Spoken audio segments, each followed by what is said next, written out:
agora na segunda parte da aula, né, o segundo vídeo, e aqui nós vamos falar de recursos estratégicos muito importantes, que são os combustíveis fósseis, né? São combustíveis versáteis, certo? São de eficácia muito boa, né? São economicamente muito interessantes para o país explorar esses recursos, porque são recursos são commodities, ou seja, são produtos de exportação, são produtos que têm alto valor no mercado internacional e ajudam a desenvolver economicamente o país. Vírgula. No entanto, os combustíveis fósseis, do ponto de vista ambiental, são os maiores vilões, certo? Porque são emissores de gases que provocam efeito estufa, tá? Por que são chamados de combustíveis fósseis? Porque são fontes de matéria-prima para energia derivadas de matéria morta, tá? De matéria decomposta, de animais e plantas que já estão soterrados há milhões de anos, né? Árvores soterradas são fossilizadas e se transformam em carvão mineral. É diferente do carvão de churrasqueira, pessoal. Carvão mineral é o carvão que é utilizado em usinas termoelétricas, usinas siderúrgicas e metalúrgicas. Ela tem um poder de calor, de produzir fogo por muito mais tempo, né? Uma energia muito maior, derreter aço, produzir energia termoelétrica. No mundo todo, a principal fonte de energia elétrica são as termoelétricas a carvão mineral. Só que isso significa muita poluição, né? Porque o carvão você precisa queimá-lo, e ao queimar o carvão você está emitindo muita fumaça, e fumaça, aquele CO2, né, o dióxido de carbono, que é o grande causador de efeito estufa, que aquece o planeta e está alterando o clima em todo o planeta. Além do carvão mineral, nós temos o gás natural e o petróleo, né? O gás natural, ele é o menos nocivo dos combustíveis fósseis, né? Porque ele é o gás emitido pelo petróleo. Então, no mesmo local que você tem petróleo, lá no subsolo, você tem uma câmara, o petróleo exala um gás. Esse gás, se você utilizar o gás e não o petróleo, você vai ter esse combustível por muito mais tempo, tá? O gás natural ele pode ser utilizado tanto em automóveis que adaptam o motor para o gás natural, como também muito utilizado nas casas das pessoas, né? Nos fogões, né? O GLP. Então, o gás natural ele é uma das principais fontes de energia que nós consumimos atualmente, muito mais nas cozinhas, né? Com gás de cozinha, mas também pode ser utilizado em automóveis, viu? Tem muito táxi em São Paulo, Rio de Janeiro, que eles compram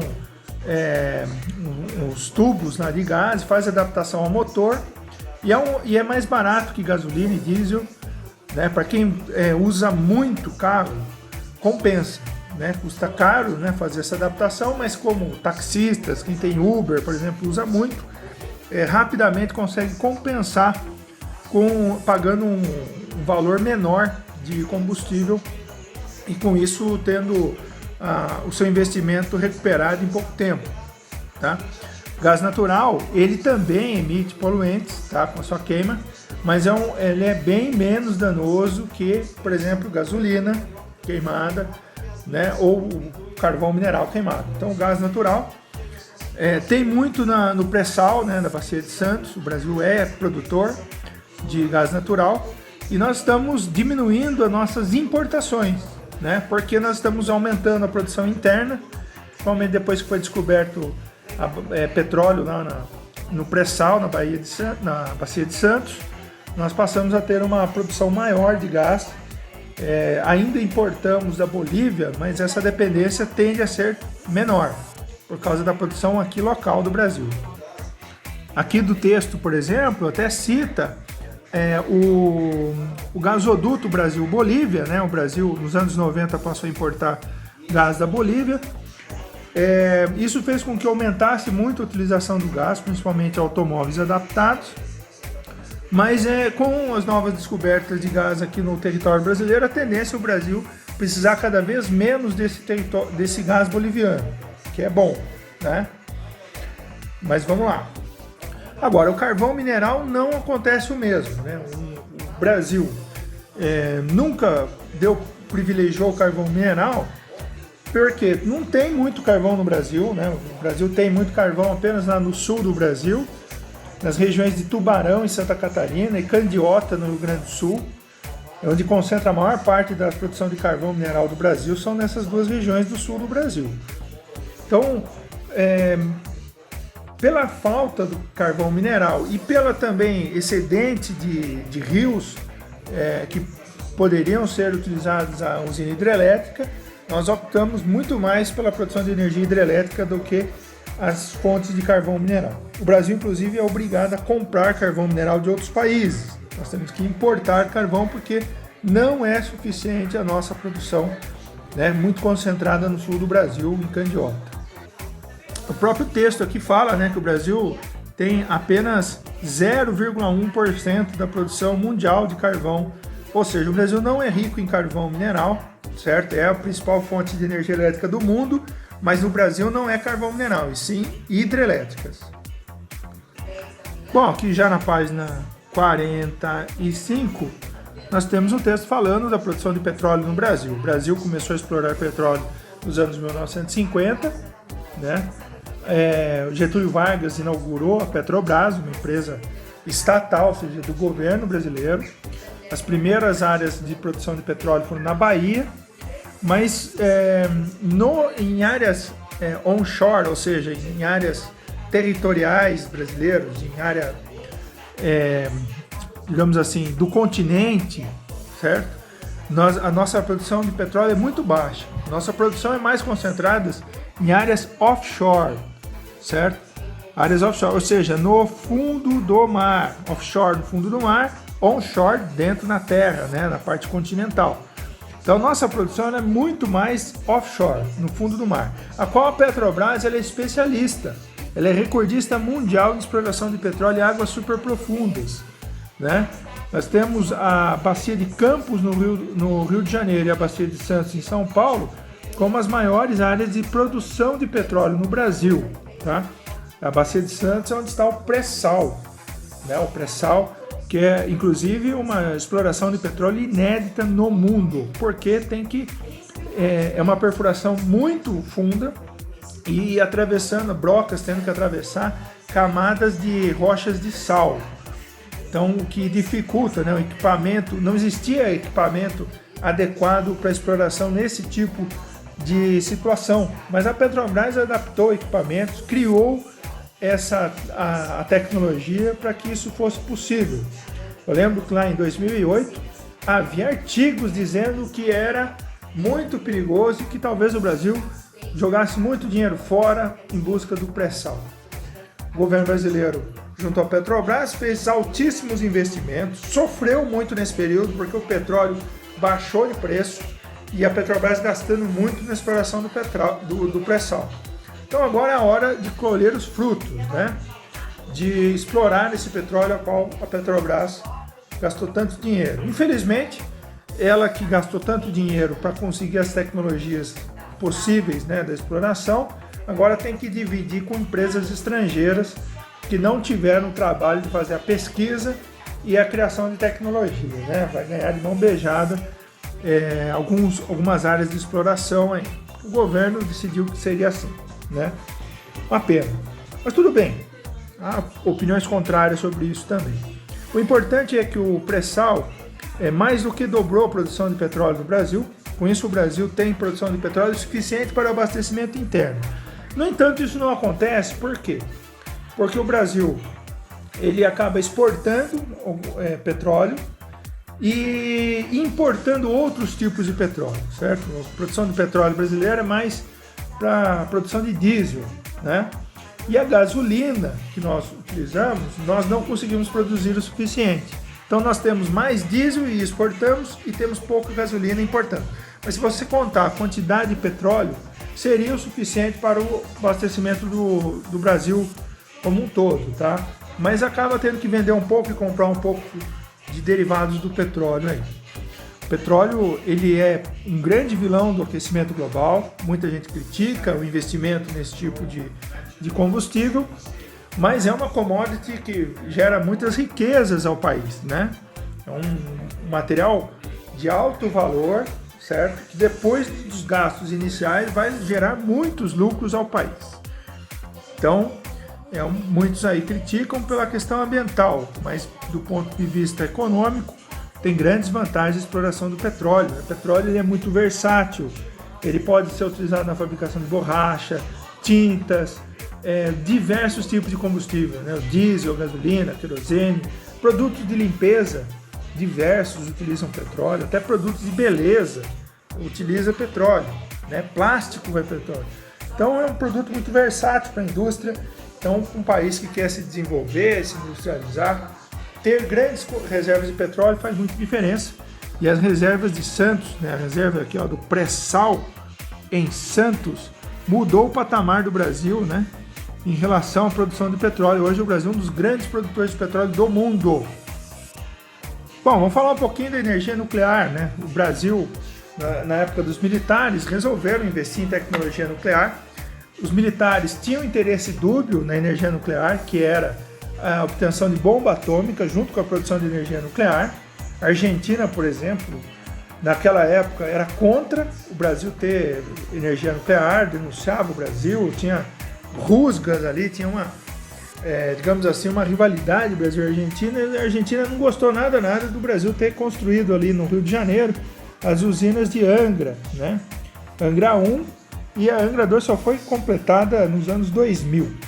Né? E tem a Angra 3 aí que está para ser inaugurada também. Cidade de Angra dos Reis, olha, não é a melhor geologia do mundo para se colocar uma usina nuclear, tá? É uma região ali de montanhas antigas, tem muito desabamento. Mas enfim, foi escolhido ali nessa região do Rio de Janeiro, a cidade de Angra dos Reis, a construção das usinas nucleares brasileiras.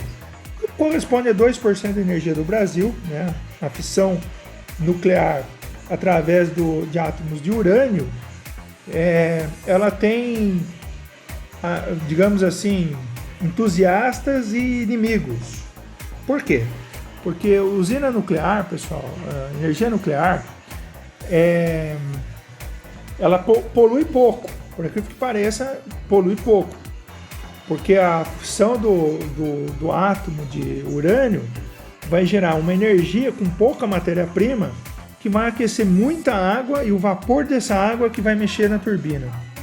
Então você não precisa de muita matéria-prima e você consegue produzir muito calor com essa fissão do átomo de urânio. No entanto, é um material extremamente perigoso, né? Uma explosão, como aconteceu na usina de Chernobyl, em Pripyat, na antiga União Soviética, hoje Ucrânia, poderia causar um desastre, matando muitas pessoas, funcionários da empresa e a população local. Danos ambientais irreversíveis, né, se o lixo atômico chegasse até a natureza. Então, o risco de ocorrer um desastre não é tão grande, porém, quando ocorre, o desastre é muito grande, né, e permanente. As áreas que são atingidas por vazamentos nucleares são isoladas por mais de 100 anos, porque ali vai ter um excedente de radiação muito grande, causando sérios problemas, cânceres, mutações genéticas nas pessoas que entrarem em contato com esse lixo nuclear. Então gera muita polêmica, né? Mas como eu disse, né, a quantidade de matéria-prima não é muito grande. O que sai das chaminés das usinas nucleares é vapor de água, então não é poluição atmosférica. Os protocolos atualmente são mais seguros do que no passado, quando ocorreu lá esse vazamento nuclear, mas vamos lembrar um terremoto no Japão, em Fukushima, que destruiu uma usina nuclear e causou o isolamento da cidade, né? Uma boa parte das mortes foi ocasionada também por causa da explosão da usina em Fukushima e a cidade teve que ser abandonada, foi isolada, né? Ninguém pode morar mais lá. Então, energia nuclear tem esse problema aí. O Brasil tem produção de urânio na Bahia, no interior da Bahia, é mais do que suficiente para essas usinas que nós temos, tá? É uma energia cara pela manutenção, precisa ser muito alta Porém, é uma energia que não depende de chuva, de vento, nada disso, contínua, né? E com pouca poluição, por incrível que pareça, a energia nuclear, a poluição que sai dela é vapor de água, o que não é um impacto ambiental grave. Agora, muito melhor que usina nuclear é investimento em fontes de energia alternativas. Como a usina eólica, essa que vocês estão vendo aqui, ó, esses cataventos gigantescos, produzem energia do vento, né? A vantagem é que elas não são tão caras assim, certo? Esses cataventos, porém a produção de energia tende a ter um custo de produção mais alto do que as suas concorrentes, né? Mais alto, mais caro do que hidrelétricas ou termoelétricas. Então são fontes de pouca poluição, não tem energia eólica e também a fotovoltaica, que é energia solar, não tem problemas ambientais graves, né? São fontes alternativas e são fontes seguras, né? Não causam vazamento, não tem poluição. Agora, o custo delas é mais alto que as outras. Então, isso que atrapalha a adoção de mais fontes alternativas, né? Por isso que as hidrelétricas, as termoelétricas continuam sendo as preferidas, por causa do custo, né? Apresentam uma relação custo-benefício ainda muito menor do que as concorrentes termoelétricas e hidrelétricas.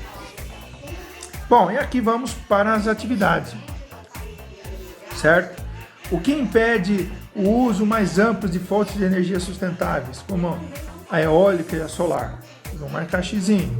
Associa as fontes de energia como fontes renováveis, combustíveis fósseis ou fontes fontes renováveis, combustíveis fósseis e energia nuclear, né? Preciso arrumar o enunciado aqui, já vou arrumar.